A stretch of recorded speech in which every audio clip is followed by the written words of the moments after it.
رحم اللہ من قرأ سورة الفاتحہ. بسم اللہ.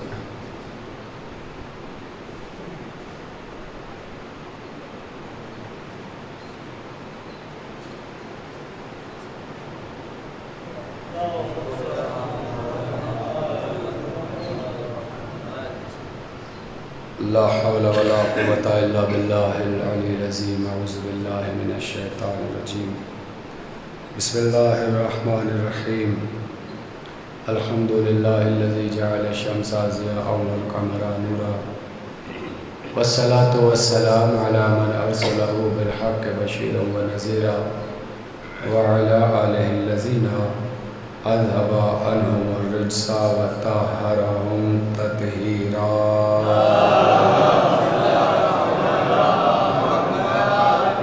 السلام علی عبد اللہ بن الحسین الطفل الرضیع المرمی الصریح المشط دما المسعد دمہ فی السماء لعن اللہ حرملا بن کاہل الاسدی. اللہم عرفنی نفسک فإنک ان لم تعرفنی نفسک لم عارف رسولک. اللہم عرفنی رسولک فإنک ان لم تعرفنی رسولک لم عارف حجتک. اللہم عرفنی حجتک فإنک ان لم تعرفنی حجتک ضللت عن دینی. اللہم کن ولیک الحجۃ ابن الحسن العسکری صلواتک علیہ وعلی آبائہ فی هذه الساعة وفی کل ساعة ولیا وحافظا وقائدا وناصرا ودلیلا وعینا حتی تسکنہ ارضک وتمتعہ فیہا طویلا.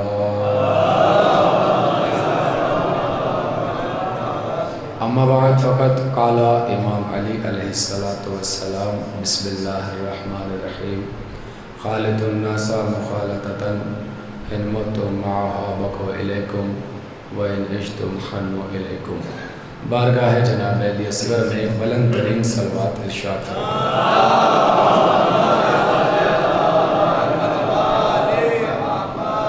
آپ حضرات سے گزارش ہے ایک مرتبہ سورہ حمد اور 3 مرتبہ سورہ اخلاص کی تلاوت فرما کر مرحوم محمد یاسین ابن محمد اسماعیل کی روح کو ایصال فرما دیں.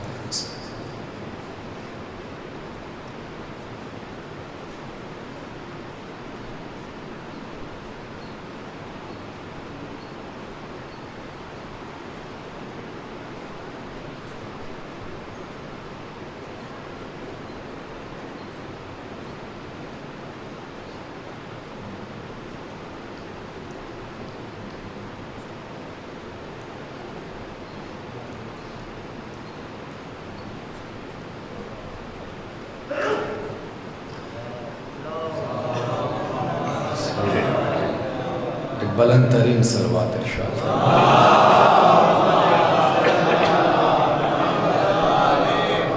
محترم اور مکرم سامعین گرامی قدر، کیونکہ ایک مرحوم کے سال ثواب کی مجلس ہے اس لیے گفتگو ایک الگ نہج پہ ہوگی اور اسی نہج کو برقرار رکھنے کے لیے اس وقت سرخی موضوع کے طور پر نہج البلاغہ کے کلمات کسار کلمہ کسار کو آپ حضرات کی خدمت پہ پیش کیا ہے، جس میں میرے مولا نے بتایا ہے کہ زندگی گزارو کیسے. اب قول ہے مولا کا، آپ کی سماعتیں ہیں، آپ چاہے جیسے سنیے گا. اگر کوئی آپ سے پوچھے کہ ایک جملے میں بتاؤ کہ زندگی کیسے گزاریں تو ہر آدمی اپنے مزاج کے مطابق بتائے گا. کوئی کہے گا ایسے گزارو کہ جب مرو تو بچوں کے لیے دولت بہت ساری رہے. کوئی کہے گا ایسے گزارو کہ جب جاؤ تو دنیا کچھ چیزیں دیکھ کے تمہیں یاد کریں. الگ الگ ہر آدمی اپنے مزاج، اپنی پسند، اپنے معیار عقل کے مطابق یہ جواب دے گا کہ زندگی کیسے گزارو. سارے بزرگواران یہاں بیٹھے ہوئے ہیں، آپ نے پوری زندگی تجربات کیے ہیں. مولا کے اس قول کو سنیے گا اور اگر یہ قول آپ تک پہنچے تو اپنی موجودگی فرش اعضاء پہ ظاہر کیجیے گا کہ زندگی گزارے کیسے. ایک جملے میں میرے مولا نے بتایا کہ زندگی کیسے گزارو. بتایا کہ ایسے گزارو کہ خالط الناس مخالطتاً ان متم معها بقوا الیکم. توجہ، زندگی کیسے گزارو کا زندگی ایسے گزارو کہ جب مر جاؤ تو لوگ تم پہ آنسو بہائیں۔ یہ میرے مولا کا قول ہے، زندگی ایسے گزارو کہ اگر مر جاؤ تو لوگ تم پہ آنسو بہائیں، تم پہ گریہ کریں، تم پہ روئیں۔ وَإِنْ عِشْتُمْ حَنُّوا إِلَيْكُمْ، اور جب تک زندہ رہو لوگ تم سے ملنے کی تمنا کریں۔ ذرا سا بولتے آئیے گا میرے ساتھ، ہے اس سے آسان کوئی شے ہے زندگی گزارنے کے لیے؟ کیسے گزارو؟ گھر بناؤ، دولت کماؤ، عزاخانوں میں لگاؤ، مسجدوں میں لگاؤ۔ میں نے بہت سارے دیکھے ہیں ایسے افراد جو بہت زیادہ دولت عزاخانوں میں، مسجدوں میں خرچ کرتے ہیں، مگر لوگ ان کے پاس بیٹھنے سے کتراتے ہیں۔ اگر کہا جائے رہے تو بڑے مومن آدمی ہے، بڑا خرچ کرتا ہوگا اپنے لیے، اخلاق تو ذرا سا اس کا ہے نہیں۔ کتنے افراد آپ کے ہر گاؤں میں، ہر شہر میں ایسے لوگ ملیں گے ہیں، ہر جگہ کے لیے یہی ماحول ہے، پوری دنیا کا ماحول سیم ہے، بس آدمی کو لگتا ہے کہ ہمارے یہاں کا ماحول کچھ الگ ہے، ورنہ سب جگہ کا یہی ہے۔ کتنے افراد آپ کو ایسے ملیں گے، توجہ رکھیے گا، اور کتنے افراد ایسے ملیں گے جو دنیا سے چلے گئے، آدمی کی آنکھ میں نہ آنسو آتا، بلکہ ایک فکرہ جو بزرگوں سے سنتے آتے ہیں وہ یہی کہتے ہوئے نظر آتے ہیں کہ زندگی ایسے گزاری کہ مر گیا مردود، نہ فاتحہ نہ بدرود۔ تو زندگی کیسے گزاریں؟ زندگی ایسے گزاریں کہ جب تک زندہ رہیں لوگ تمہارے پاس بیٹھنے کی حسرت کریں۔ دیکھیں اصحال ثواب کی مجلس ہے، ایک منزل مقصود تک پہنچوں گا ہے، جب تک زندہ رہو لوگ تم سے ملنے کی تمنا کریں، تمہارے پاس بیٹھنے کی حسرت کریں، یہ نہیں کہ تمہیں آتا دیکھیں تو راستہ بدل دیں، اور مر جاؤ تو لوگ تم پہ آنسو بہائے۔ ایسی زندگی گزار کے تو بس ہمیں حسین نے دکھائی ہے کہ جب تک زندہ رہے لوگ راستے میں جڑ جڑ کے حسین کے ساتھ بیٹھتے رہے، اور جب دنیا سے چلے گئے 1400 سال ہو گئے ہیں، آنکھیں اندھی ہو جائیں گی مگر آنسو رکتا ہوا نظر نہیں آتا۔ ایسی زندگی بس حسین نے گزار کے دکھائی ہے، ایسی زندگی علی نے گزار کے دکھائی ہے، ایسی زندگی خانوادہ اہل بیت نے گزار کے دکھائی ہے۔ جب تک زندہ رہے لوگ ملنے کی حسرت کرتے رہے، قریب آتے رہے، آ کے بیٹھتے رہے، مولا سے استفادہ کرتے رہے، اور جب دنیا سے چلے گئے تو آج 1400 سال ہو گئے، لوگ نابینا ہو جائیں تو ہو جائیں، بہرے ہو جائیں تو ہو جائیں، مگر 1400 سال سے آج تک گریہ رکا۔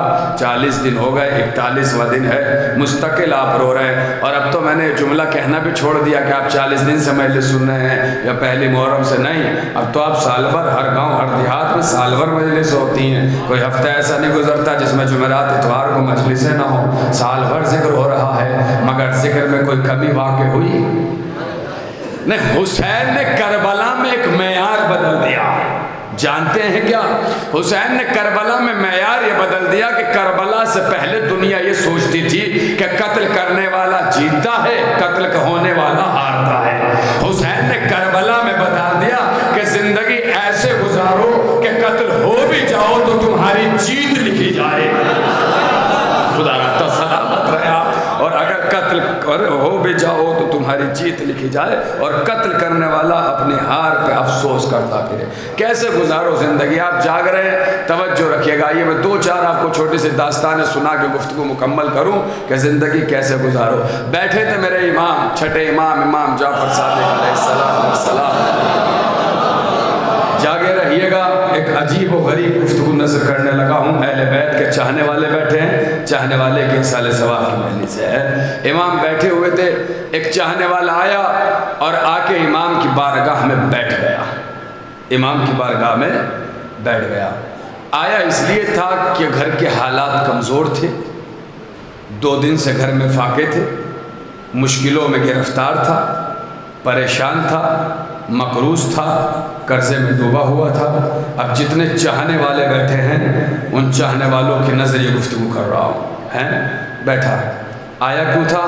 حالات کمزور تھے، گھر میں 2 روز سے فاقہ تھا، کھانے کے لالے تھے، آ کے مولا کی بارگاہ میں کہہ کے آیا، اس وجہ سے جا رہا ہوں امام کی بارگاہ میں، اپنی پریشانی بیان کروں گا، انشاءاللہ امام میری پریشانی کو دور کریں گے۔ اب جیسے ظاہر سی بات ہے، ہر جگہ ماحول آپ اس کو مشاہدہ کرتے ہوں گے، میں تمثیل پیش کر رہا ہوں، اگر ہم ہی کہیں بیٹھے ہوں تو 5-7 لوگ 10 لوگ آدمی ساتھ میں بیٹھے رہتے ہیں محبت میں. اب امام کی بارگاہ اور نشستیں نہ لگی ہوئی ہوں.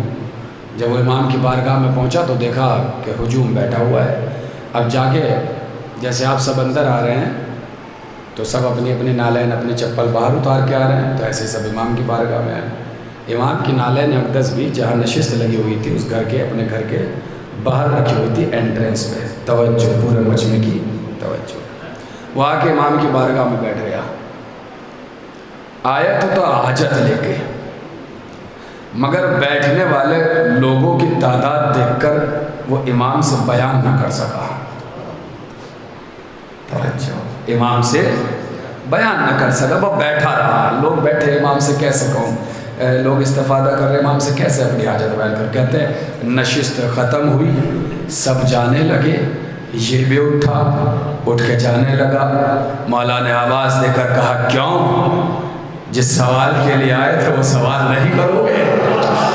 او خدا، ذرا سی توجہ ہے. جس مقصد کے لیے آئے تھے وہ مقصد بیان نہیں کرو گے؟ آیا اور آ کے بیٹھ گیا. مولا گھر میں 2 دن سے فاقے. کہتے ہیں جو جانے والے تھے وہ چلے گئے، اس کی آواز پہ لوگ پھر بیٹھ گئے. مجمع کچھ پھر بیٹھ گیا کہ یہ مولا سے سوال کر رہا ہے. اب آپ بیٹھے، دیکھیے آپ مچلے گے، خدا کی قسم آپ مچل جائے گے جب نتیجہ. تو کہتے سب بیٹھ گئے. مولا نے کہا بیٹھ. مولا نے پریشانی سنے بغیر کیا مسئلہ ہے اشاروں میں بتایا کہ ظاہر کر. اس نے ظاہر کی پریشانی. مولا نے کہا جب ہر جا میری نالین رکھی ہے، میری نالین رکھی. وہ اٹھا اور لے جا. آیا کس لیے تھا؟ روٹی مانگنے. آیا کس لیے تھا؟ روٹی مانگنے. قرض تھا، قرض اتر جائے. فاقے میں تھا، فاقہ ختم ہو جائے. بچے بھوکے. مولا نے کیا کہا؟ رو جا، نالین رکھی ہیں، نالین لے جا. آنے والے نے اعتراض نہیں کیا کہ مولا آیا کچھ اور مانگنا تھا، دے رہے ہیں نالین. مولا کے دینے پر چپ چاپ لے کے چلا گیا اور جاتے وقت مجمع کو پیغام دے دیا کہ امام جو دے وہ چپ چاپ لے لو. خدا جائے گا، امام جو دے وہ چپ چاپ لے لو. خدا جانے کہ کیا مسئلہ ہے. تو اب جو لوگ بیٹھے تھے، جملہ سنیں، اب جو لوگ بیٹھے تھے انہوں نے اعتراض کیا. مولا آیا تھا رزق لینے، آیا تھا بھوکا تھا کھانے کا سوال کرنے، مقروض تھا قرضے کو اتارنے. آپ نے اسے نالین دے کر کہہ دیا چلے جاؤ، کیا بھوک مٹ جائے گی؟ مولا نے کہا سن، اسے اتنا دے دیا کہ اگر اس کی 7 نسلیں دونوں ہاتھوں سے بھی لٹاتی رہے، اگر اس کی 7 نسلیں، سلامت رہے آپ، اس کی 7 نسلیں دونوں ہاتھوں سے بھی لٹاتی رہیں تو رزق میں کمی نہیں ہوگی. اب لوگ چوکے کہ 2 نالین اور 7 نسلیں ہیں. 2 نال، 2 نال، 2 جوتے، 2 چپل اور 7 نسلیں. ایسا اس میں کیا کہتے تو چلے گئے. آنے والا چلا گیا. مگر کیونکہ امام کی نالین تھی اس لیے اس نے امام کی نالین کو اٹھایا، اپنی چپلوں کو وہیں چھوڑا، پا پہ رہنا چلا، سر پہ نالین رکھی، سر پہ نالین رکھی اور لے کے چلنے لگا. قصیدہ پڑھتا رہا، واہ میرے مولا کیا تحفہ دیا ہے، واہ میرے مولا کیا تحفہ دیا ہے. ریگستان سے گزرا، واہ میرے مولا کیا تحفہ دیا ہے. سامنے سے قافلہ آتا ہوا دکھائی دیا. لفظ ذہن میں رکھیے گا، 7 نسلیں دونوں ہاتھوں سے لٹائیں گی. اتنا دیا ہے آخری آدمی تک. توجہ، 7 نسلیں اتنا دے دیا کہ دونوں ہاتھوں سے لٹاتے رہے. ختم. سامنے سے آتا ہوا قافلہ دکھا. قافلے والوں نے اس کی دیوانگی کو دیکھا کہ تپتی زمین، پیروں میں پہننے والی شے اس نے سر پہ رکھی ہے. فوراً رکے. رکنے کے بعد دریافت کیا کون ہو، کہاں سے آ رہے ہو، اور یہ نالین جو پیروں میں پہننے کی شے ہے اسے سر پہ کیوں رکھا ہے؟ چاہنے والے نے جواب دیا اگر تجھے پتہ چل جائے کہ کس کی ہے، او خدا را ذرا سی توجہ چاہتا ہوں، اگر تجھے پتہ چل جائے کہ کس کی ہے، دیکھتا ہوں کتنے لوگ اس وقت فرش مجلس پہ حاضر ہیں، اگر تجھے پتہ چل جائے کس کی ہے تو بھی ایسے ہی جائے گا جیسے میں جا رہا ہوں۔ اب جو آ رہا تھا قافلہ لے کے، اس کا نام لکھا ہے تاریخ نے معروف، رہنے والا تھا کرخ کا، مشہور ہوا معروف کرخی، معروف ہوا معروف کرخی۔ اس نے کہا بھئی ایسے کس کی نالین ہیں؟ کہا یہ میرے امام نے دی ہیں، چھٹے امام نے دی ہیں۔ جیسے کہ امام نے دی ہے کہ بیچے گا، او خدا نہ چاہیے گا، کچھ نظر کر رہا ہوں نوجوانوں، کہ بیچے گا، کہ کیوں خریدنا چاہتا ہے؟ میں نہیں بیچوں گا، کوئی یہ چیز بیچنے والی ہے، ارے میرے مولا نے دی ہے، کیا پتا ان کے بابا نے پہنی ہو، کیا پتا ان کے بابا نے پہنی ہو، کیا پتا ان کے بابا نے پہنی ہو۔ نہیں میرے سرکار آپ آباد رہے، آپ نے حوصلہ بڑھایا، مگر جملہ نظر کر رہا ہوں، امام کا لفظ اگر ذہن میں ہے، بیچوں گا نہیں، میرے امام نے دی ہے، کیا پتا ان کے بابا نے پہنی ہو، ان کے بابا نے پہنی ہو، ان کے بابا نے پہنی ہو، کیا پتا نبی نے پہنی ہو، میں نہیں بیچوں گا، میں نہیں بیچوں گا۔ معروف نے کہا سن، کئی سال کے بعد لوٹا ہوں، تجارت کا مال بھرا ہوا ہے اونٹوں پہ، جتنا چاہتا ہے لے لے، نالین مجھے دے دے۔ ایک مرتبہ جب دولت دیکھی کہنے لگا اچھا یہ بتا کتنی دولت ہے؟ کہ اتنی ہے کہ اگر تیری 7 نسلیں، سلامت رہو، سلامت رہو، تیری 7 نسلیں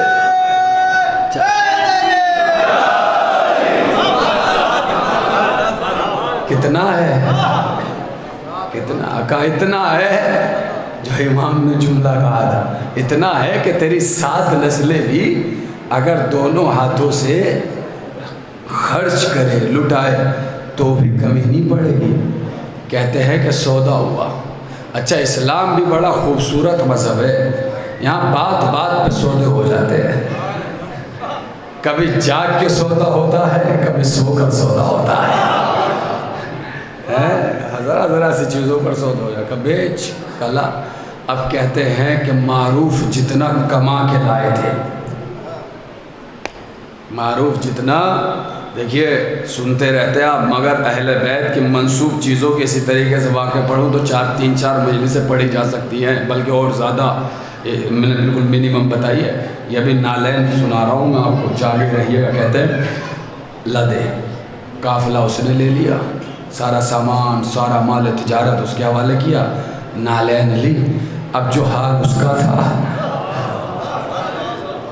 وہی حال معروف کا۔ اس نے اپنے پیر سے چپل اتاری، مولا کے نالین کو سر پہ رکھا، لے کے چلا قصیدہ پڑھتا ہوا، میرے مولا کے نالین ہے، میرے مولا کے نالین ہے۔ پڑھتا پڑھتا آ گیا وہی مسجد میں جہاں بیٹھا تھا مجمع، جہاں بیٹھے تھے امام۔ مولا تحفہ لایا ہوں۔ مولا کیا تحفہ لایا ہوں؟ مولا آپ کے نالین۔ اب جو آس پاس بیٹھے تھے وہ چوکے کہ یہ تو مولا نے غریب کو دی تھی، کہ اسی سے خرید کے لایا ہوں۔ اللہ اکبر، سلامت رہے آپ۔ کہ یہ تو مولا نے غریب کو دی تھی، کہ اسی سے خرید کے لایا ہوں۔ اب جو بیٹھے تھے وہ چوکے، کیونکہ ایمان کا جملہ ذہن میں کھٹک رہا تھا۔ اب پوچھ لیں معروف کتنے میں خرید کے لائے ہو؟ کہ اتنے میں خریدا ہے، اس کی 7 نسلیں بیٹھ کے کھائیں گے۔ اتنے میں خریدا ہے کہ اس کی 7 نسلیں سلام، اتنے میں خریدا ہے کہ اس کی 7 نسلیں بیٹھ کے کھائیں۔ دونوں ہاتھوں سے لٹاتے رہے تو کمی نہیں ہوگی۔ مولا تحفہ قبول کرے۔ مولا نے تحفہ قبول کیا۔ مولا تحفے کے بدلے میں ایک اجر چاہتا ہوں۔ فرش مجلس پر بیٹھے ہو، پھر کہہ رہا ہوں ایک چاہنے والے کی مجلس ہے، اس لیے چاہنے والوں کی نظر، اب جملہ کر رہا ہوں، اگر بات پہنچے اپنے بازوؤں کی مچھلیوں کو جگائیے گا، سینوں میں دل، دل میں دھڑکن اور دھڑکنوں میں علی ہو، تو آوازیں نہیں دبنی چاہیے جو فکرہ کہنے لگا ہوں۔ مولا ایک تحفہ اس کے بدلے چاہیے، مولا نے کہا بولو کیا چاہیے؟ کہ مولا چاہتا ہوں کہ غلامی میں رکھ لو۔ پوری دولت لٹا کے مانگا تو کیا؟ نہیں، اسی لیے نہیں امام کا ایک واقعہ ایک چاہنے والا ہے، اور آنے کے بعد کہا مولا بڑا غریب ہوں، حالات کمزور ہے۔ مولا نے کہا تو کہے کا غریب ہے؟ کہا کیوں مولا؟ میرے حالات کمزور ہے، غریب ہوں۔ کہا یہ بتا، اگر کوئی تیرے ایک ہاتھ پہ حکومت رکھے اور رکھنے کے بعد کہے کہ ہماری محبت کو چھوڑ تو چھوڑ دے گا؟ کہ مولا سوال ہی پیدا نہیں ہوتا۔ کہ اس کا مطلب یہ ہے کہ تیری نظر میں حکومت سے زیادہ ہماری محبت ہے، جس کے دل میں ہماری محبت ہو وہ غریب کہاں ہے؟ وہ غریب کہاں ہے؟ کہ مولا دولت ساری قربان، بس چاہتا ہوں کہ اپنی غلامی میں رکھ لو۔ کہا ٹھیک ہے، ہم غلام بناتے نہیں، ہم تو آزاد کرتے ہیں معروف، مگر تم چاہتے ہو تو ٹھیک ہے رہو۔ ان کے بہت سارے واقعات آپ کو 8ویں امام سے بھی منسوب ملیں گے۔ کہتے ہیں کہ معروف رہنے لگے۔ اب آپ جانیں آپ کی سماعتیں، معروف امام کی بارگاہ میں رہنے لگے، اتنا رہے کہ اب جو بھی کام میرے امام کو ہوتا تھا تو معروف کو آواز دیتے تھے، معروف مصلی بچھاؤ، معروف کھانا لاؤ، معروف پانی لاؤ، معروف سواری تیار کرو، معروف زیل لگاؤ، معروف وضو کا پانی لاؤ، صبح سے شام تک معروف معروف معروف معروف، اتنا۔ اب سنیے گا توجہ فرد فرد کی۔ کہتے یہی وجہ ہے کہ ایک شخص آیا امام کی بارگاہ، بعد ظہر امام آرام کر رہے تھے، دربان تھے معروف۔ آنے کے بعد حاجت پوچھی، کیا بات ہے؟ کہ کون ہو؟ کہ امام کا غلام ہوں۔ کہ ہم غلاموں سے بات نہیں کرتے، امام سے کام ہے۔ معروف نے کہا کام تو بتا، کیا حل کر دوں؟ کا مسئلہ یہ ہے کہ گھر دریا کے پار تھا، آج کوئی کشتی مل نہیں رہی ہے، ادھر جانا ہے، چاہتا ہوں کہ مولا کوئی حل بتائیں کہ چلا جاؤں۔ معروف نے کہا رک، کاغذ پہ کچھ لکھا۔ فرش مجلس میں ہو نوجوانوں، جاگنا، پورے مجمع کی توجہ چاہتا ہوں۔ معروف نے کاغذ پہ کچھ لکھا، لے جا۔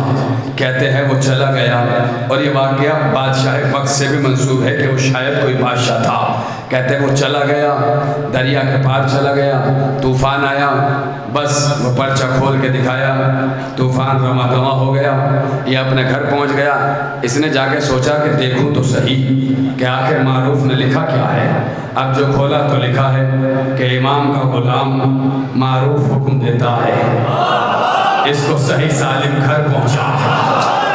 آپ جانے آپ کی سماعت میں تو پڑھنے لگا ہوں جملہ نوجوانوں، فرش مجلس میں ہو تو لفظ سنو، امام کا غلام معروف حکم دیتا ہے۔ کہتے ہیں کہ زمانہ گزرا، کچھ وقت گزرا، یہ پھر آیا، امام بیٹھے ہوئے تھے، امام کی بارگاہ میں آ کے بیٹھا، ادھر ادھر دیکھنے لگا۔ امام نے اس کی نگاہوں کو دیکھا، دیکھنے کے بعد کہا کسے ڈھونڈ رہا ہے؟ کہا آپ کے غلام معروف کو ڈھونڈ رہا ہو۔ اب آپ جانے آپ کی سماعت کسے ڈھونڈ رہا ہے؟ کہا ایک غلام معروف کو ڈھونڈ رہا ہوں۔ امام نے کہا واہ معروف، لوگ دنیا میں ہمیں ڈھونڈتے، یہ ہمارے یہاں تمہیں ڈھونڈ رہا۔ اللہ، لوگ دنیا میں ہمیں ڈھونڈتے ہیں، سلامت لوگ دنیا میں ہمیں ڈھونڈتے ہیں، یہ ہمارے یہاں تمہیں ڈھونڈ رہے، ہماری بارگاہ میں بیٹھ کے کہ جی معروف کو ڈھونڈ رہا ہوں۔ کہ بھائی کیا مسئلہ ہے؟ خیریت تو ہے؟ کہ مولا ایک دن آیا تھا، توجہ آخری آدمی تک کاش پڑھ لے جاؤں، اس لیے لفظ رائے نہ جائیں۔ ہو سکتا ہے کہ اس جملے کے بعد ایک بی بی کی عظمت آشکار ہو، اور اس بی بی کی عظمت اتنی آشکار ہو کہ میں آپ سے توقع ہی نہیں کرتا کہ آپ مجھے میری محنت کا حل دیں، مگر پھر بھی پورے مجمع کی توجہ چاہوں گا۔ کہا اچھا کیا ہوا تھا پھر؟ کہ اس نے پرچے پہ لکھ کے دے دیا تھا۔ کیا لکھا تھا؟ کہ اپنا نام۔ امام نے کہا معروف کیا یہ صحیح کہہ رہا ہے؟ مولا جی ایسا نہیں کہ کبھی آپ کو لگے کہ امام کو علم نہیں تھا، ہم جیسے لا علموں کو بتانے کے لیے سوالات کیے ہیں امام نے۔ کہا معروف کیا یہ صحیح کہہ رہا ہے؟ کہا جی مولا کہ اپنا نام کیوں لکھا؟ میرا لکھ دیتے ہیں، میرا لکھ دیتے، میرے بابا کا لکھ دیتے، میرے جد کا لکھ دیتے، نبی کا لکھ دیتے، میری جدہ کا لکھ دیتے، اپنا کیوں لکھا؟ کہا مولا یہ بتائیے پانی کس سے مانگتے ہیں؟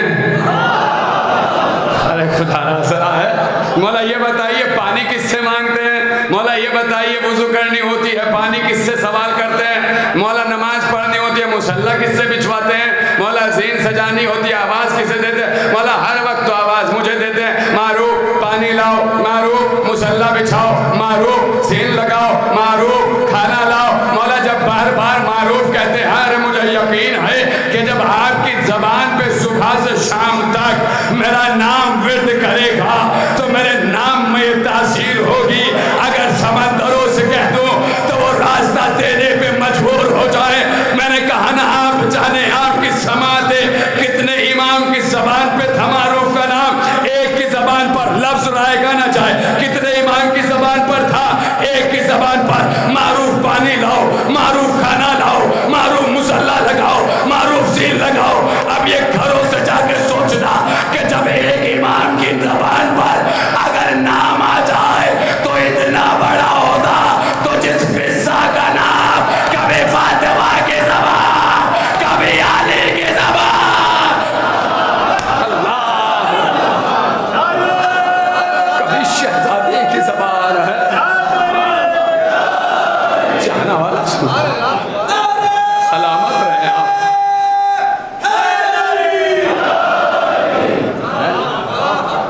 ایک کے زبان پہ نام آ جائے، سمندر راستہ دے، جس فضا کا نام کبھی نبی کی زبان پر، کبھی علی کی زبان پر، کبھی جسے شہزادی نے بہن کہا ہو بہن فضا، جسے حسنین نے ماں کہا ہو اماں فضا ہے، اس کا نام اگر اتنے معصوم کی زبان پہ آئے تو اس فضا کا مقام و معیار کیا ہوگا؟ معروف۔ اچھا صبح سے شام تک معروف معروف معروف، عظمت لگائی آپ نے کہ اگر اس گھر میں کوئی کنیز یا کوئی غلام بھی آ جائے تو اس کا معیار کتنا بلند ہوگا۔ لوگوں نے حکومتیں لٹا دی ان کے غلامی کے لیے، ان کی غلامی کے لیے۔ تو جاگے رہیے گا، ایک ایک لفظ نظر کر رہا ہوں، اور ویسے تو آپ جاگے رہے، توجہ فرد پڑھ کی، یہ ہے چاہنے والوں کا معیار کہ اس طریقے سے مخلوط ہو جاؤ کہ زندہ رہو تو لوگ ملنے کے مشتاق رہیں، مر جاؤ تو لوگ فاتحہ پڑھیں۔ جو اس درد سے متمسک ہو گیا اس کی زندگی نے معراج پائی ہے۔ داد آپ نے دی، توجہ کس معیار کا ہونا چاہیے ان کا چاہنے والا؟ اس معیار کا کہ ایک چاہنے والا مولا کا امام کی بارگاہ میں بیٹھا ہے، انہیں امام کی، چھٹے امام کی، امام نے پوچھا کتنا یقین کرتے ہو مجھ پہ؟ تو کہا مولا ایک انار ہے، دو حصوں میں کاٹا، کاٹ کے الگ الگ۔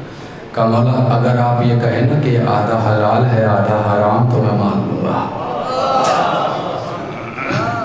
کہ کیسا امام کا چاہنے والا، ایسا کہ ایک چاہنے والا امام کی بارگاہ میں ہر سال موسم حج میں آتا تھا، جب جب اسے موقع ملتا تھا پیسہ جوڑتا تھا اور مدینے پہنچتا تھا اور جا کے امام کی زیارت کرتا تھا۔ اچھا یہ جملہ اس وقت موضوع سے مربوط ہے اور سب لوگ اس وقت زیارتوں پہ گئے ہوئے ہیں، تو اس لیے فی الوقت یہ یاد ہے کہ ہر سال جاتا تھا، سال میں جب بھی موقع ملا تب پہنچا۔ تو ایک دن اس کی زوجہ نے کہا، مومنہ تھی، کہنے لگے یار تو بار بار امام کی بارگاہ میں جاتا ہے، امام کو پریشانی ہوتی ہوگی تیری مہمان نوازی کے چکر میں، تو ایسا کر، اللہ کا شکر ہے سب کچھ چیز ہے، تو تھوڑے پیسے لے جاؤ اور امام ہی کے گھر کے آس پاس کوئی گھر خرید لو، جب چاہنا امام کی زیارت کرنا، امام کو بھی کوئی مسئلہ درپیش نہیں ہوگا کہ بار بار مہمان نوازی کے لیے امام کو پریشان کرتے ہوں گے۔ اس نے کہا یار مشورہ تو اچھا ہے، کہا ٹھیک ہے ہم وہیں چلیں گے۔ اب یہ گیا مولا کی بارگاہ میں گیا، امام سے ملاقات کے بعد عرض کی مولا ایک گزارش ہے۔ جی مولا بار بار آتا ہوں، چاہتا ہوں کہ ایک گھر یہیں خرید لوں۔ مولا نے کہا بہت اچھے، مولا میں قافلے میں جا رہا ہوں، تجارت پہ جا رہا ہوں۔ رقم نکالی، رقم مولا کے حوالے کی اور رقم حوالے کر کے کہا مولا میں چاہ تو رہا ہوں مگر میں چاہتا ہوں کہ آپ اپنی مرضی کے مطابق اپنے گھر کے آس پاس میرے لیے کوئی گھر مجھے خرید کے دے دے۔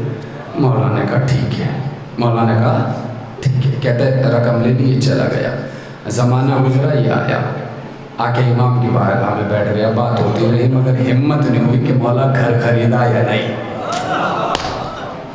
ہمت کی نہیں ہوئی کہ مولا، نوجوانوں جاگتا، ہمت نہیں ہوئی کہ گھر خریدا، پوچھا ہی نہیں، بیٹھا رہا۔ پھر امام نے خود ہی کہا پوچھو گے نہیں کہ گھر لیا یا نہیں؟ کہا ہاں مولا۔ کہا وہ جو تم پیسے دے گئے تھے وہ تو میرے سے خرچ ہو گئے، وہ میرے سے خرچ ہو گئے تو میں نے خرچ کر دیے، کوئی بات نہیں مولا۔ کہا کچھ یتیم تھے انہیں وہ پیسہ دے دیا، کچھ غریب تھے ان پہ خرچ کر دیا، کوئی مسکین تھے ان پہ خرچ کر دیا، کوئی بات نہیں مولا، مسئلہ نہیں۔ کہ پوچھو گے نہیں گھر لیا یا نہیں؟ کہ مولا آپ نے خرچ کر دیے بس بات ختم۔ کہ نہیں گھر تو میں نے پھر بھی لے لیا، گھر تو میں نے پھر بھی لے لیا۔ پوچھو کہاں لیا؟ مولا کہاں لیا؟ کہ وہاں لیا ہے جہاں ایک طرف رسول کا گھر ہے، ایک طرف علی کا گھر ہے، ایک طرف ہمارا گھر ہے۔ ہم نے اپنے خانوادے کے درمیان جہاں سب کے گھر ہیں وہیں تمہارا گھر لے لیا۔ مولا کہاں لیا؟ کہ تمہارا گھر یہاں نہیں لیا، تمہاری دولت ہم نے مسکینوں میں خرچ کر کے تمہارا گھر جنت میں بنا دیا۔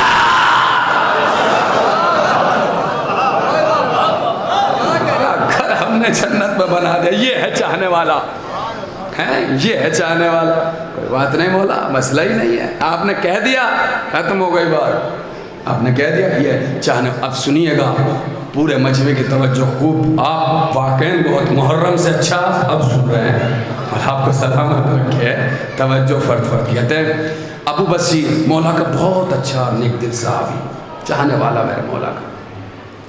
کہتے ہیں کہ ابو بصیر کا ایک پڑوسی تھا، میں خالط الناس مخالطتاً پڑھ رہا ہوں، موضوع پڑھ رہا ہوں، چاہنے والا تھا مولا کا۔ ابو بصیر کا ایک پڑوسی تھا، وہ پڑوسی جو تھا وہ بھی شیعہ تھا، وہ بھی امام کا غلاموں میں سے تھا، چاہنے والوں میں سے تھا۔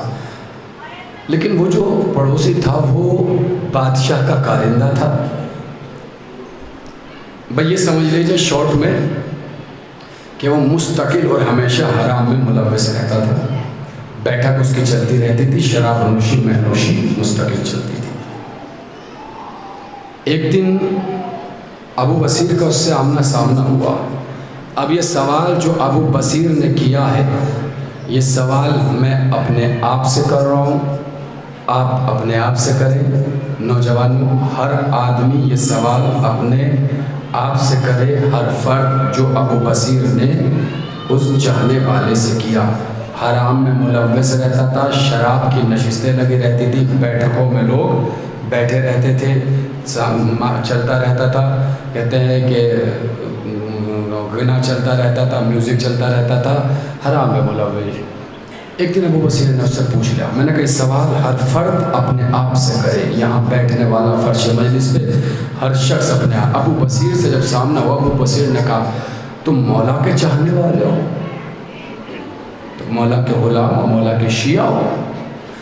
کہ بھائی اتنا بتا کہ اگر مولا کا سامنا ہو گیا تو ملے گا کیسے؟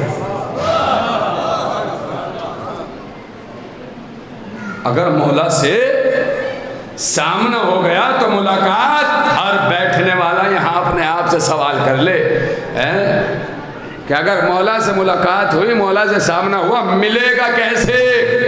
نتیجہ دوں، دعائیں دیجیے گا ہاتھ اٹھا کر۔ کہتے ہیں کہ چونکہ ابو بصیر تم تو بڑے خاص ہو مولا کے، تم تو بڑے خاص ہو، جا کے پوچھنا کہ مولا کیا میرے گناہوں کی بخشش ہو سکتی ہے؟ میرے گناہوں کی بخشش ہو سکتی ہے؟ کہتے ہیں ابو بصیر چلے آئے امامی کی بارگاہ میں، چھٹے امامی کی بارگاہ میں آ کے بیٹھ گئے۔ باتیں ہوتی رہی، بہت دیر گزر گئی۔ امام نے خود کہا ابو بصیر کچھ بھول رہے ہو، ابو بصیر کچھ بھول رہے ہو؟ ایک دم چپے. جی جی مولا، وہ ملا تھا چاہنے والا میرا پڑوسی، اس نے پوچھا ہے کہ بخشش ہو سکتی ہے؟ تو فوراً پلٹ کے کہا جا کے اس سے کہنا کہ تجھے جعفر صادق نے سلام کہا ہے، تجھے امام نے سلام کہا ہے.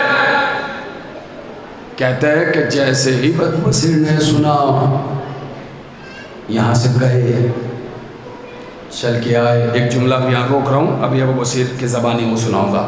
آئے، آ کے ابھی گھر میں پہنچے تھے کہ رات کے کسی پہر میں چاہنے والا آیا، اس نے دروازہ کھولا، نوک کیا.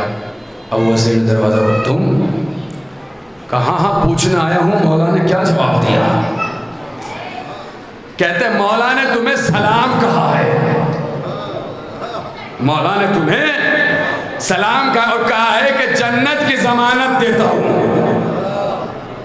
گناہگار، حرام میں ملوث، شراب نوشی کا جنت کی ضمانت دیتا ہوں.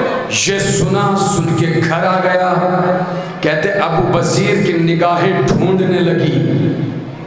یہی تو میں نے ابتدا میں کلمہ کسار میں پڑھا تھا، مومن وہ کہ جس سے لوگ ملنے کے مشتاق رہیں. یہ علامات مومن میں سے ایک ہے کہ مومن اسے کہتے ہیں کہ اگر وہ نظروں سے غائب ہو جائیں تو ایک مومن کی نگاہیں اسے ڈھونڈتی ہوئی نظر آتی ہے. یہ ہے مومن. ابو بصیر پریشان، کیا نظر ہی نہیں آ رہا، کئی دنوں سے پتہ نہیں کہاں چلا گیا. اور روز تو غنا کی آوازیں آتی تھی، روز شراب خوریاں چلتی تھی، آج نظر نہیں آ رہا، پتہ نہیں کہاں اتنے دن ہو گئے. کہتے ایک دن ابو بصیر، مجھے نہیں پتا کہ آپ اس جملے پر کیسے استقبال کریں گے، داد آپ نے خود دی ہے، مگر لفظ سنیے گا، دل دہل گیا تھا جب یہ واقعہ پڑھا تھا. کہتے کہ ابو بصیر اس کے دروازے پہ گئے، دروازے پہ دق الباب کیا. ابو بصیر نے دروازوں پہ نوک کیا. چاہنے والے نے اندر سے، اب جیسے دروازہ ہے، جب آپ دروازہ کھولتے ہیں تو دروازہ کھلتے کھلتے دیوار سے مل جاتا ہے. کوئی بھی دروازہ آپ کھول کے دیکھیں، یہ پیچھے کھلتے کھلتے دیوار سے مل جاتا ہے. ابو بصیر نے جب دق الباب کیا، چاہنے والے نے دروازہ کھولا اور دروازے کی اوٹ میں چھپتا چلا گیا حتیٰ کہ دروازہ دیوار تک چلا گیا. یہ در و دیوار کے بیچ میں رہا. ابو بصیر نے کہا چھپ کیوں رہے ہو؟ کہ اس لیے چھپ رہا ہوں کہ بدن چھپانے کے لیے بھی لباس نہیں ہے.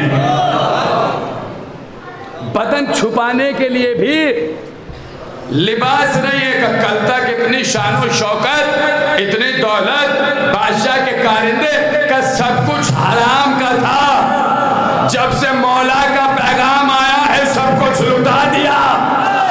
اب میرے پاس اتنا بھی نہیں کہ اپنا بدن چھپا سکوں. اے ابو بصیر، اتنی سی گزارش ہے کہ ایک لباس دے دو کہ اپنا بدن چھپا لوں.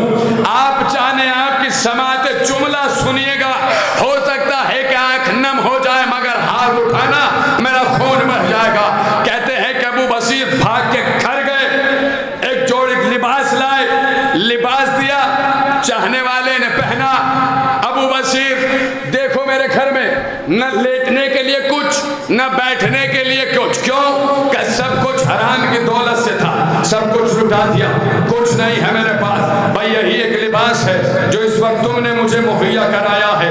کہتے ہیں اب یہ بیمار پڑنے لگا. امام کا جملہ یاد ہے جو ابو بصیر نے کہا تھا، میں جنت کی ضمانت دیتا ہوں. اب لفظ نظر کروں گا، نوجوان، بزرگ، بچہ، بڑا، خواتین، جو جہاں ہے وہیں سے دعائیں چاہوں گا، میرا لفظ رائے نہ جائے. کہتے ہیں کہ بیمار پڑنے لگا، حالت احتضار کی منزل میں آیا. ایصال ثواب کی مجلس سے بڑا جملہ شاید نہ ہو. کہتے بیمار ابو بصیر ملنے آئے. آنے کے بعد کا گھبرانا نہیں، پریشان نہ ہونا. تو بیمار رہے گا میں عیادت کروں گا، تو پریشان رہے گا میں پریشانی دور کروں گا. تیرا بھائی تیرے ساتھ ہے، تیرا دوست تیرے ساتھ ہے، میں ہمیشہ یہی رہوں گا. کہتے ہیں کہ جب بالکل آخری منزل آ گئی، موت قریب آ گئی، بالکل مرنے ہی والا تھا کہ مرنے سے ایک لمحہ پہلے چاہنے والے نے ابو بصیر سے کہا، ابو بصیر جو وعدہ میرے مولا نے کیا تھا وہ پورا کر دیا. جو وعدہ میرے مولا نے کیا تھا ابھی موت آئی نہیں، دہلیز پہ کھڑے ہو اور وعدہ مکمل ہو گیا کہ جنت کی ضمانت جنت تمہاری ہے۔ ادھر روح نکلی ادھر داخل ہے جنت، ادھر روح نکلی ادھر داخل ہے۔ یہ ہے چاہنے والی زندگی، ایسے گزارو جیسے یہ گزارتے کہ جب تک زندہ رہو لوگ تم سے ملنے کی تمنا کریں، اور جب مر جاؤ تو لوگ تم پہ آنسو ماریں۔ آؤ آج جمعہ ہے، تھوڑے سے دیر کیونکہ اربعین کے ایام چل رہے ہیں، مصائب کے دو چار فکرے اسی نہج پہ کہوں۔ چاہنے والے ہو، کیسے چاہنے والے؟ کہتے ہیں کہ بعد ابھی شہادت حسین کی ایک روایت پڑھوں گا، مگر پہلے یہ جملے سن لو۔ چاہنے والا تھا ایک مولا کا، کہتے ہیں کہ حسین کی شہادت کے بعد بادشاہ نے پابندی لگائی، خبردار کوئی حسین کا مرثیہ نہ پڑھے، کوئی قصیدہ نہ پڑھے، کوئی حسین کی شہادت بیان نہ کرے۔ بادشاہ کا درباری شاعر جس کا نام تھا کمیت، دیسے کمیت، کہتے ہیں کہ اس نے اپنے اوپر دیوان کی تاریکی، ایک کاندھے پہ لباس رکھا، بہت دیر تک مصائب پڑھوں گا، اطمینان سے سنتے رہیے۔ کاندھے پہ لباس رکھا اور ایک ایک گاؤں، ایک ایک شہر، ایک ایک قریے میں جاتا تھا، اور جا کے کہتا تھا ہائے حسین مارے گئے، حسین کی مظلومیت کا مرثیہ سنو۔ ایک ایک چاہنے والے کے دروازے پہ جاتا تھا، جا کے کہتا تھا آؤ مجھ سے سنو، میرا حسین، میرا آقا حسین مارے گئے، ارے زہرا کا بیٹا مارا گیا، حسین کے بھائی مارے گئے، حسین کے بیٹے مارے گئے، حسین کے بچے مارے گئے، حسین کا گھر اجڑ گیا۔ ایک ایک چاہنے والے کے دروازے پہ چاہنے والا جاتا اور کہتا مجھ سے حسین کی مظلومیت کا مرثیہ سن لو، مجھ سے زہرا کی غربت کا مرثیہ سن لو، مجھ سے کربلا والوں کے حال کا مرثیہ سن لو۔ جاتا تھا، روتا تھا اور سناتا تھا۔ یہ سناتے سناتے مدینے آیا، ایک ایک گلی میں جاتا، آواز دیتا الا قتل الحسین بکربلا، حسین کربلا میں مارے گئے، حسین کربلا میں قتل کر دیے گئے۔ آؤ چاہنے والوں حسین کی غربت سنو، آؤ چاہنے والوں حسین کی مظلومیت سنو، آؤ چاہنے والوں حسین کا مرثیہ سنو۔ کہتے ہیں کہ چھوٹے چھوٹے بچے پیسی نہج پہ سنتے آئیے گا، بھی آپ بہت روئیں گے۔ کہتے ہیں چھوٹے چھوٹے بچے کمیت کو چاروں طرف سے گھیرے ہوئے ہیں اور کمیت مرثیہ پڑھ رہے ہیں۔ چاہنے والے جو تھے وہ خانوادہ اہل بیت کے بچے تھے۔ کسی نے کمیت کا ہاتھ پکڑا، اب دیکھتا ہوں کون سی آواز ہے جو مدھم پڑے گی۔ کسی نے ہاتھ پکڑا، کسی نے ابا کا دامن پکڑا، کسی نے لباس پکڑا، اور کمیت کو اپنی اپنی طرف کھینچ کے کہتے ہیں اے کمیت، تم جو صبح سے ہمارے آقا حسین کا مرثیہ سنا رہے ہو، ہمارے مولا کا مرثیہ سنا رہے ہو، ہمارے مولا کی مصیبت سنا رہے ہو، ہمارے آقا کا مرثیہ سنا رہے ہو، ہمارے جد کی مصیبت سنا رہے ہو۔ ایک ایک بچہ اپنی طرف کھینچ کھینچ کے کہتا تھا ارے صبح سے سنا رہے ہو، پیاسے ہو، چلو گھر چلو تمہیں پانی پلائے، ہمارے گھر چلو ہم تمہیں کھانا کھلائے، چلو ہمارے گھر چلو، ہمارے گھر۔ ہر بچہ یہ چاہتا تھا کہ اپنے گھر لے جائے۔ کمیت کہتے ہیں صبح سے تمہیں سب کو سنایا، مگر جب تک اپنے امام کو مرثیہ نہ سنا دوں، جب تک امام کو نہ سنا دوں تو گویا سمجھو کسی کو نہیں سنایا۔ امام کی بارگاہ میں آئے، آ کے بیٹھے، مولا صبح سے مرثیہ سنا رہا ہوں، چاہتا ہوں کیا میں آپ کو سناؤں؟ کمیت سے مولا کہتے ہیں کمیت ہم تو صبح سے تمہارا مرثیہ سن رہے ہیں۔ ارے اس ہجوم کے پیچھے پیچھے ہم بھی تھے، ہم صبح سے تمہارا مرثیہ سن رہے ہیں۔ کہتے کمیت نے مولا کی مصیبت سنائی۔ ننھے ننھے بچوں نے کہا، بہت آہستہ سے کہوں گا، عجیب و غریب جملہ ہے، طبیعت میں آپ کی وجد آ جائے گا، آپ کی آنکھیں رکیں گی نہیں رونے سے۔ جملہ کہنے دعا کرو کہ پڑھ لے جاؤں، کہوں گا اسی نہج پر، کہتے ہیں کہ چھوٹے چھوٹے بچوں نے امام سے کہا مولا ہمارے جد کا مرثیہ سنایا ہے، مولا آقا کا مرثیہ سنایا ہے، مولا کچھ انعام نہ دیجیے گا؟ کہتے ہیں مولا نے سر سے امامہ اتارا اور اسے چادر کی طرح بنایا اور بچوں کو ایک ایک کونا پکڑوایا اور پکڑوا کے کہا کہ گھر کی خواتین کے پاس جاؤ اور جا کر کہو کہ کمیت کو تحفے دے۔ کمیت نے حسین کی مظلومیت سنائی ہے، کہتے ہیں کہ بچے گھروں میں آئے، بیویوں نے تحفے دیے، ایک پوٹڑی سی بنی اللہ کے امام کو تھی، امام نے ہاتھ بڑھا کے کمیت کو دینا چاہی، کمیت نے منع کیا، مولا نے کہا رکھ لو کمیت، ہم کربلا کے بعد اجڑ گئے، اگر اور ہوتا تو اور دیتے، کمیت رکھ لو، سنو گے؟ کمیت نے پکڑا، اب جو پکڑ کے کھولا تو دیکھا کسی کی بالیاں، کسی کے زیور،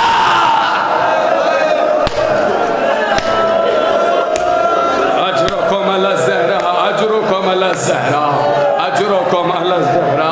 مولا آپ کی آوازوں پر رحمت نازل کرے، مولا آپ کی آنکھوں پر رحمت نازل کرے۔ کہتے ہیں کہ کمیت مرثیہ سنا کے چلے، منہال آئے، آنے کے بعد کا مولا ایک روایت سنی ہے آپ سے منسوب ہے مولا، اور روایت کمیت سے سنی ہے مولا، آپ کا نام لے کے پڑھ رہے ہیں مولا، سوچا میری سمجھ میں نہیں آئی میں آپ سے پوچھ لوں، بولو مولا کمیت مرثیے میں پڑھ رہا ہے کہ جب حسین آقا حسین آپ سے الوداعی رخصت کے لیے ملنے آئے تھے تو وہ کہہ رہا ہے کہ آپ اپنے بابا کو پہچان نہ سکے۔ ہو سکتا ہے کہ مرحوم کا کوئی بیٹا ہو، کوئی بھائی ہو، کوئی بیٹی ہو، چاہنے والے ہونا۔ جملہ سنیو نوجوانوں، سنو یہ جملہ، کہتے مولا کیسے ممکن ہے ایک بیٹا اپنے باپ کو نہ پہچان سکے؟ کہتے مولا نے ہاتھ سے انگوٹھی اتاری، اتار کے کہا منہان یہ دیکھ رہے ہو یہ کیا ہے؟ کہ مولا نہ گھنا۔ کہتے ہیں کہ جب میرا بابا عصر عاشور مجھ سے ملاقات کے لیے آیا تھا تو بدن پہ اتنی جگہ بھی ایسی نہیں تھی جہاں زخم نہ لگا۔ میں نے فکر پڑھا، اتنی سی جگہ بھی ایسی نہیں تھی جہاں حسین کے بدن پہ زخم نہ لگاؤ۔ کہتے فکرہ سن کے منہال تڑپ گئے۔ یہی وجہ ہے کہ جب حسین، بس یہ روایت سنو خوب روئیں گے آپ انشاءاللہ، حسین میدان کربلا میں آئے، مقتل میں آئے، لہو میں ڈوبے ہیں۔ اب یہاں سے میر انیس کا ایک مرثیہ بحیثیت نثر آپ کو سنا رہا ہوں۔ انیس کہتے ہیں کہ جب حسین مقتل میں پہنچے تو عالم شجاعت یہ تھا، حملے کرتے جاتے تھے، کہتے جاتے تھے تم نے میرے عباس کو کاٹ ڈالا، تم نے میرے اکبر کو کاٹ ڈالا، تم نے میرے اور محمد کو کاٹ ڈالا۔ کہتے لہو میں ڈوبا حسین مار رہے تھے، حملے کر رہے تھے، کبھی میمنہ پہ حملہ، کبھی میسرہ پہ حملہ، کبھی قلب لشکر پہ حملہ، اور بار بار کہتے جاتے تھے آؤ عباس بھائی کی جنگ دیکھو، آؤ اکبر بابا کی جنگ دیکھو، آؤ قاسم چچا کی جنگ دیکھو، آؤ اور محمد ماموں کی جنگ دیکھو۔ کہتے ہیں کہ جب جنگ کر رہے تھے نرگا چھٹا، کوئی قریب آنے کو تیار نہیں، پورا حسین اور حسین کا سلجھنا لہو میں ڈوبا ہے، مقتل میں کھڑا ہے، کوئی قریب آنے کو تیار نہیں۔ کہتے ہیں میر علی کہ عرب کا ایک بہت بڑا پہلوان جسے پہلوان بصرہ کہتے ہیں، جو سال بھر شکار پہ جایا کرتا تھا، سال بھر شکار کرتا تھا، وہ وہیں سرحد کربلا میں آ کے رکا۔ اسے پتہ چلا کہ بادشاہ کے خلاف کسی خارجی نے قیام کیا ہے، تو وہ عمر سعد سے آ کے ملا تھا اور آ کر کہا تھا میں یہی حدود کربلا کے پاس ہوں، اگر کوئی ضرورت ہو تو مجھے یاد کر لینا۔ کہتے ہیں کہ جب حسین کے سامنے کوئی آنے کو تیار نہیں ہوا تو عمر سعد کو فوراً وہ پہلوان بصرہ یاد آیا۔ عمر سعد نے فوراً خط لکھا، اے پہلوان بصرہ، جس کا عنوان یہ تھا پہلوان بصرہ، بادشاہ وقت کے خلاف ایک خارجی نے قیام کیا ہے، جلدی سے آ، تیری ضرورت ہے، جتنا انعام چاہیے لے لے، بیت کا کام تمام کر، سن لیے یہاں تک جملے. کہتے ہیں کہ پہلوان بصرہ کو خط ملا, فوری رفتار سے تیار ہوا. اس کے ایک چھوٹی سی بیٹی تھی. سنیے گا یہاں سے جملے. 4 برس کی اس کی بیٹی تھی جس سے بڑی محبت کرتا تھا, بہت چاہتا تھا, کہیں بھی جاتا تھا تو ساتھ لے کے جاتا تھا. اب جانے لگا, اس نے بیٹی کی پیشانی کو چوما, چوم کے کہا بیٹی ابھی ہم ایک جنگ پہ جا رہے ہیں, جلدی آ کے ملاقات کریں گے, بولو اگر کوئی خواہش, کوئی فرمائش, کوئی تمنا ہو تو بتاؤ. کہا بابا آپ پوچھ رہے ہیں تو سنیے, مجھے عقیق کی انگوٹھی بہت پسند ہے, اگر ہو سکے تو لیتے آنا. پہلوان بصرہ نے پیار کیا, بیٹی کو وہیں چھوڑا, آ گیا مقتل میں. آ کے عمر سعد سے کہا بڑے گناہگار ہوگی وہ آنکھ جس کی آنکھ سے اب آنسو نہ نکلے. اب سنیے گا مسائل کے فکرے. کہتے ہیں کہ پہلوان بصرہ آیا, عمر سعد سے کہا بتا کون ہے وہ خارجی. انیس کہتے ہیں کہ عمر سعد نے اشارہ کیا, لہو میں ڈوبا حسین, ذوالجلال لہو میں ڈوبا, تلوار سے لہو ٹپک رہا. پہلوان بصرہ مقتل میں آیا, دیکھا ایک ضعیف جس کے پورے بدن کو لہو نے ڈھانپ رکھا ہے, لہو میں ڈوبا. آ کر کہا ضعیف ہم تم سے جنگ نہیں چاہتے, تم ضعیف ہو, ہم چاہتے ہیں کہ تم یہاں سے لوٹ جاؤ. انیس کہتے ہیں کہ اتنا درد تھا حسین کی آواز میں کہ حسین نے کہا پہلوان بصرہ انصاف سے بتا وہ جی کر کیا کرے جس کا 32 سال کا عباس جیسا بھائی مارا گیا. وہ جی کر کیا کرے جس کا 18 سال کا کڑیل جوان علی اکبر جیسا بیٹا مارا گیا ہو, جس کے اور محمد جیسے بھانجے مارے گئے ہو, جس کے قاسم جیسا بھتیجا مارا گیا ہو. پہلوان بصرہ نے نام سنے فوراً گھوڑے سے اترا, کیا نام لے رہے ہو؟ عباس, قاسم, اور محمد, علی اکبر. ارے یہ تو مسلمانوں کے نام ہے, جلدی سے بتاؤ تم کون ہو. اس لیے کہ ہم مسلمانوں سے جنگ نہیں کرتے چاہے ہم ہار جائیں. جلدی بتاؤ تم کون ہو, جلدی بتاؤ تم کون ہو, جلدی بتاؤ تم کون ہو. کیا سنیں گے فکرہ اب آپ جانے, اگر دل گوشت کا ٹکڑا ہی ہے آوازیں بوڑی نکلے گی, سنبھالو جملہ. جلدی بتاؤ کون ہو, یہ تو مسلمانوں کے نام کہتے. حسین نے ایک انگوٹھی نکالی اور نکال کے کہا اے پہلوان بصرہ لے عقیق کی انگوٹھی لے جا اور لے جا کے اپنی بیٹی کو دینا.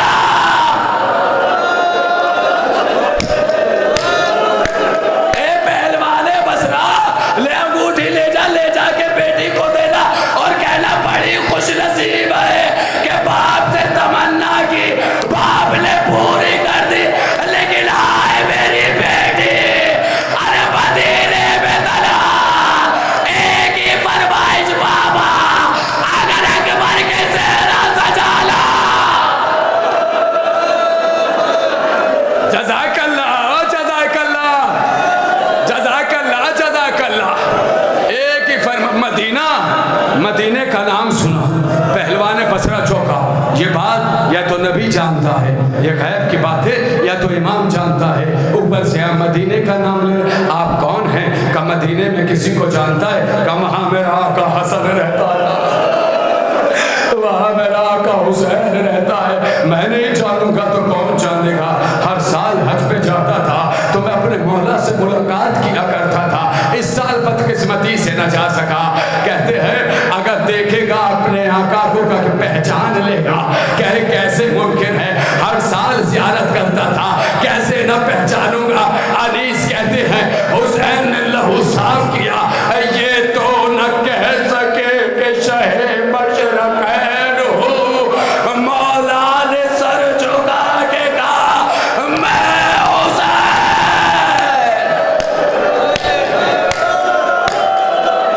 جزاک اللہ, جزاک اللہ. تھکنا نہیں, 2-3 منٹ اور پڑھوں گا, تھکنا ہے. مولا نے پہلوان بصرہ نے تلوار, مولا آپ کے خلاف جنگ, مولا اجازت دے ابھی اس لشکر پہ ٹوٹ پڑو. کہ ہم منزل امتحان میں ہیں, وہ دیکھو میرا نانا کھڑا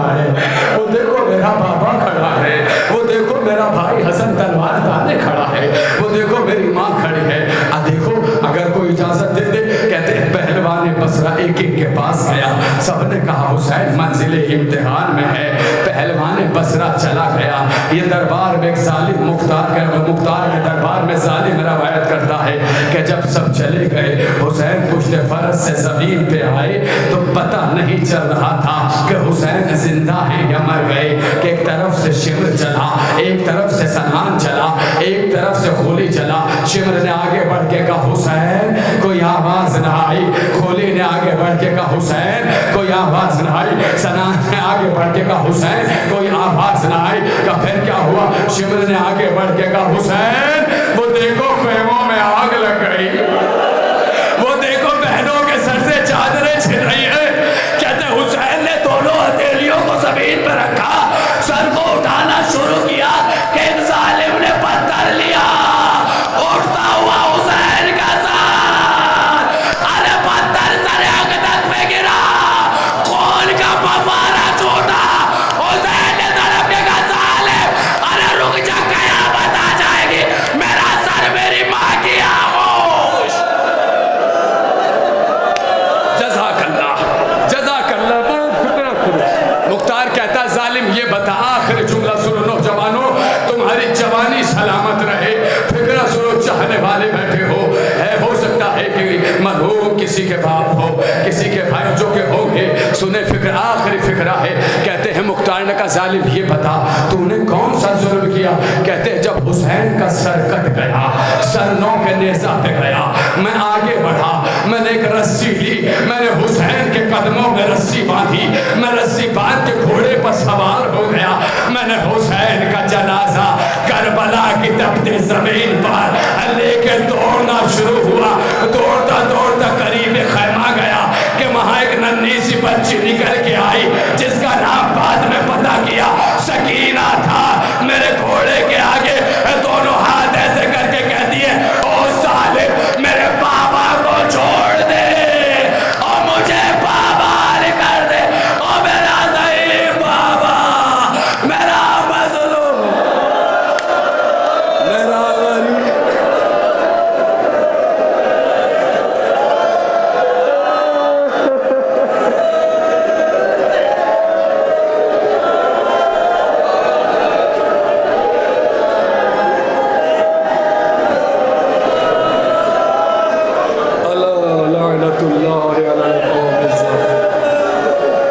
انا للہ و انا الیہ راجعون۔